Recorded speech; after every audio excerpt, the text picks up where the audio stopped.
Me Moo, a video series about the benefits of beef. This grass-fed, grass-finished steak is from Sarah and Geoff Mason's Carrah farms, just an hour north of Perth.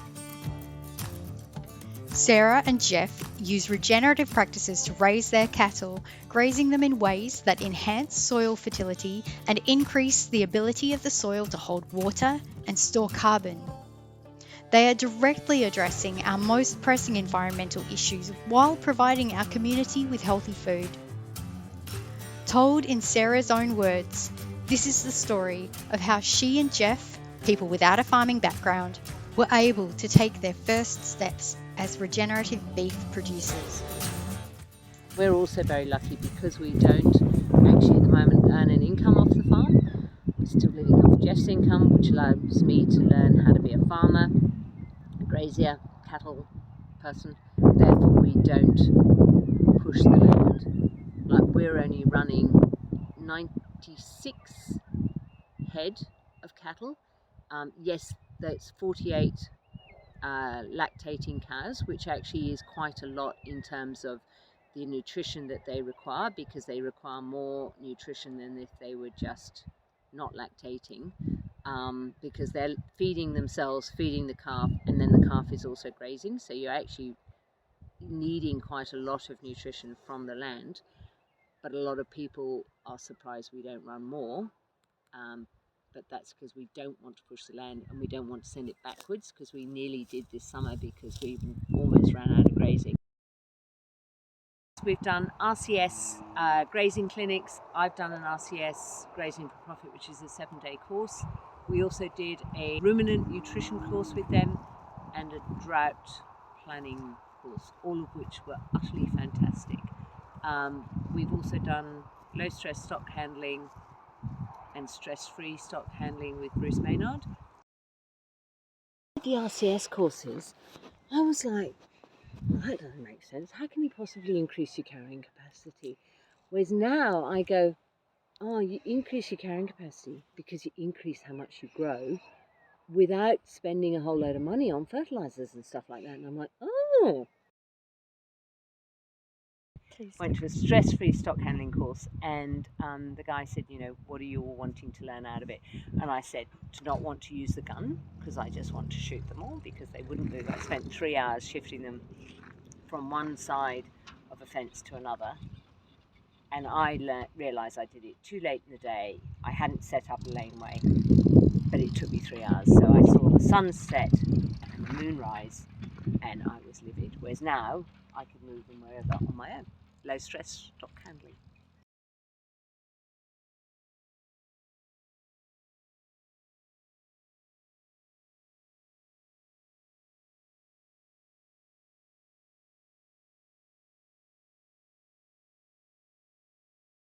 A woman called Judy Earle from Ames. She's based over on the East Coast. She's a grazing ecologist, a holistic management trainer. Holistic management comes from Alan Savory, who grew up in Zimbabwe and realised that herds of wild animals graze, move, and realised that what we're doing wrong with cattle is putting a fence around them and leaving them in a paddock for ages, set stocking, that is. And Judy Earle talks about leave more to grow more to eat more. So she's saying leave more forage in the paddocks, because then you can grow more forage next year, and therefore you can have more cattle to graze more.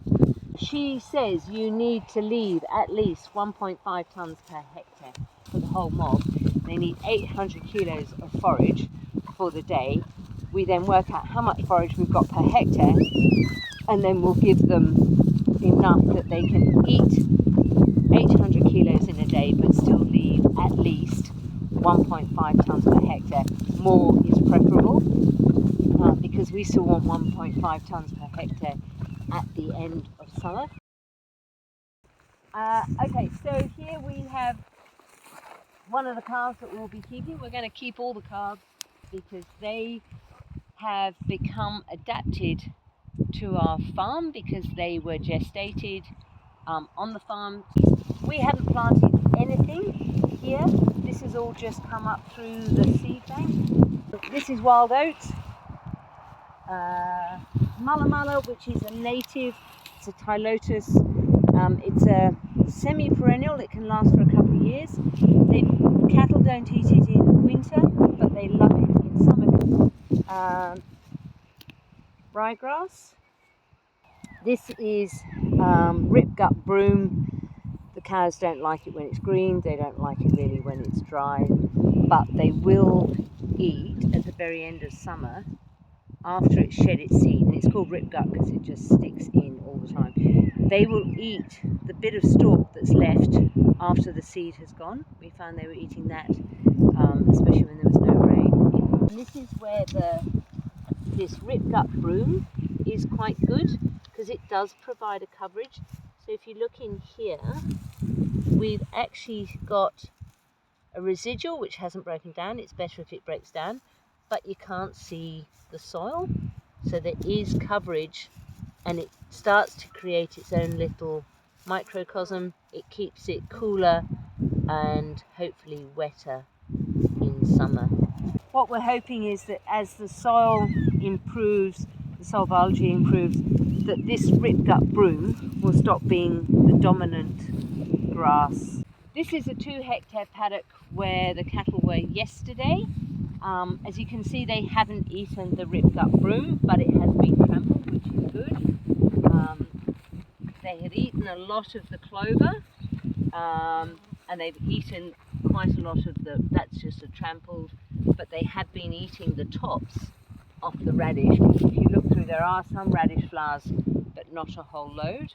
We think they actually go for the oil in the seed pods, because radish is a relation of canola oil. It's one of the brassica family.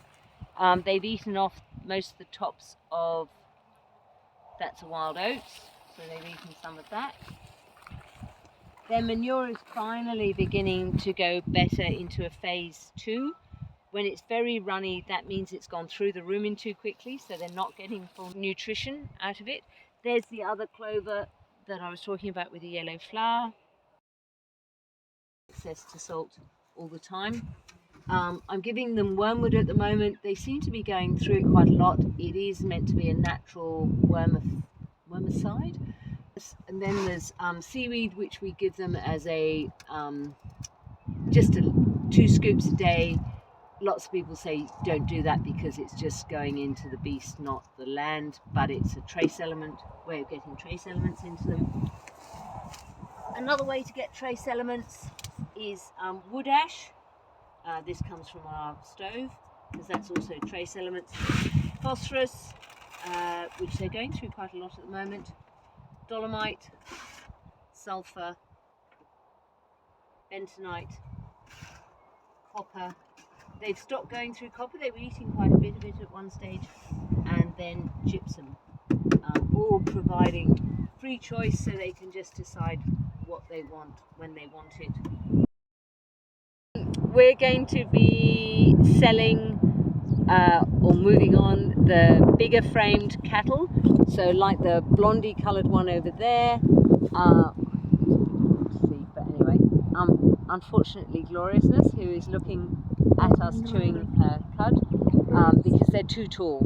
So you can actually run more cattle per hectare if they're smaller frames, because they're not needing to eat so much to maintain their body.